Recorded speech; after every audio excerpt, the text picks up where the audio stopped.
What's up, everybody? Today I'm going to be reviewing a game called eBay, the electronic auction game. Now, this is an electronic game, as I said, and the object of this game is you're trying to end up with the most amount of profit at the end of the game. What you're going to be doing is you're going to be simultaneously bidding on different items against the other players using these bidding cards, but also you're going to be trying to see if you can win groups of items in order to get some more points. This is a rather unique little game. I'll show you how it works. Okay, everybody, welcome to the game. I'll just show you the components and the cards really quick. This here is your eBay Bay, I guess you could say. This is the control center that's going to control the game as it goes on. These here are trays. These are going to be where the items you're going to be bidding on will be going. It will basically split this up into 3 separate piles. And speaking of the items, here they are. There's a whole bunch of these things. And there's 6 categories of cards. And I'll go ahead and show you what they are. You have, let's see. You have the Toy, Beans, and Bag Plus. You have the collectibles. You've got the books, movies, and music. You've got pottery and glass. You've got everything else, and then you've got a couple of special cards. You have the gift card, which if you end up buying this or getting this, you'll be able to pick a player to take one of their bought items into your own. And this is called the Match Any Category. This is basically a wild card that will help you complete what's called a collection. And what a collection is if you end up when you're trying to get 3 of the same color or 3 of the same category. So, for example, if you ended up winning 3 everything else cards, the actual value would end up doubling for you at the end of the game.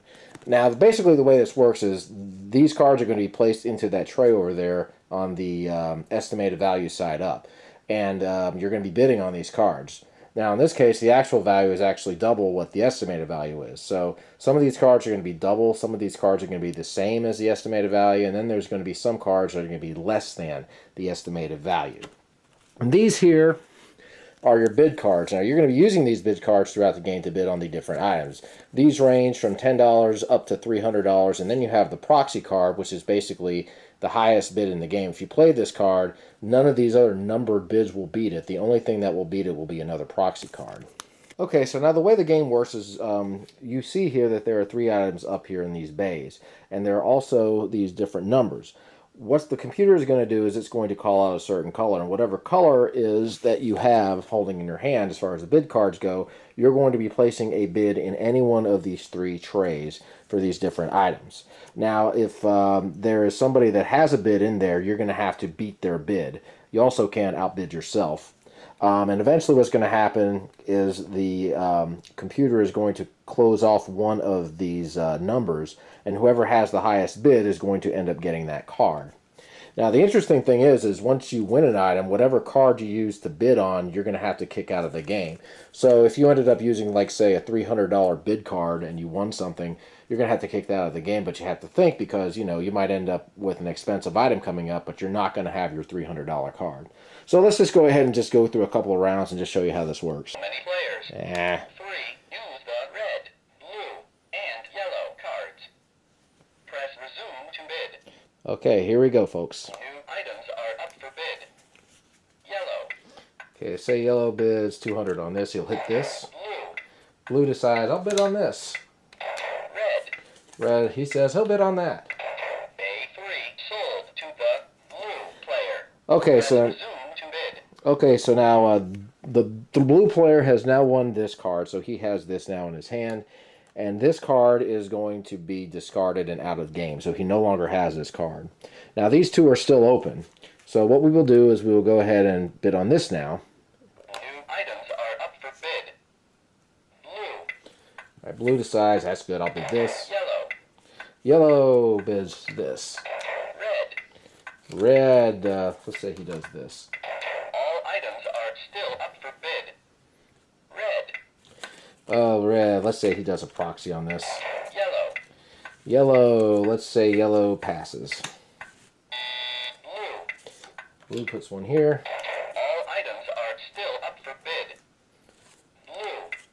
Blue. Blue passes. Red. Let's say red passes. Here, what I'll do for yellow. Yellow. Yellow decides to play a proxy on here. A1 sold to the yellow player.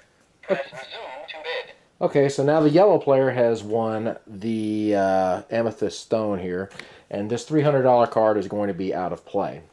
Now, the red player is going to receive his card back because he did not win.